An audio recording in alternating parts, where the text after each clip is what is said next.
Good evening and welcome to CTV News at 5. I'm Maria Panopoulos. And I'm Jason Baxter. Thank you for joining us. First at 5 tonight, mental health matters. The Nova Scotia mass shooting inquiry continues this week with a warning to brace for the horrific details. Combine it with worries about Ukraine, plus the stress of an ongoing pandemic, and it's a recipe for stress over the state of the world. So how do we cope with the trauma and mental toll? CTV's Laura Lyle asked the experts today. Laura? Yeah, Jay and Maria, the word relentless comes to mind when thinking about the events of the last 2 years, from the pandemic to Portapic to Ukraine. And I spoke with some mental health experts today about what we're going through and how to help address it.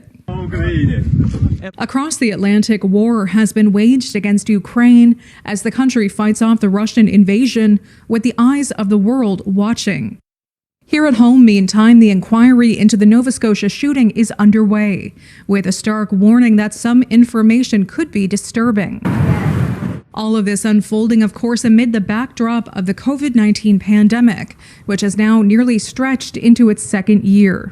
That uncertainty, I think, in many ways creates a lack of grounding almost underneath our feet. It's hard to step forward when you're standing on sand as opposed to concrete. An uncertainty that has taken a toll on us collectively.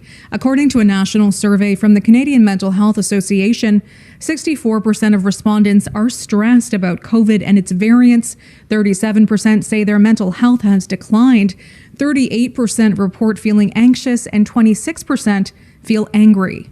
As individuals, human beings, we're capable of dealing with stress, but I think it's the chronic stress that makes things a little more difficult.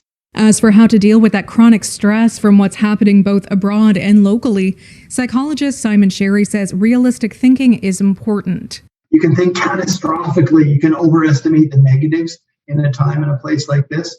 Think rationally and respond proportionately, even when things seem dark. It's important not to blow things up in your mind beyond the current evidence that is available. Experts say you should set some boundaries when it comes to consuming information. At one point it used to be just the television, and now it's the social media, it's the emails, it's the conversations we have, it's everywhere.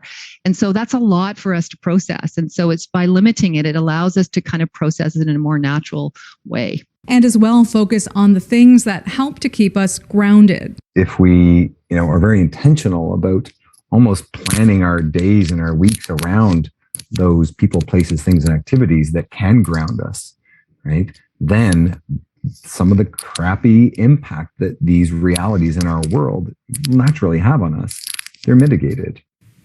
And with so much going on around the world right now that is out of our control, focusing on what it is you can control is some advice that is being shared to help manage that stress and anxiety.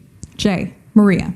Thank you, Laura. A little bit of good advice there. CTV's Laura Lyle for us in St. John this evening.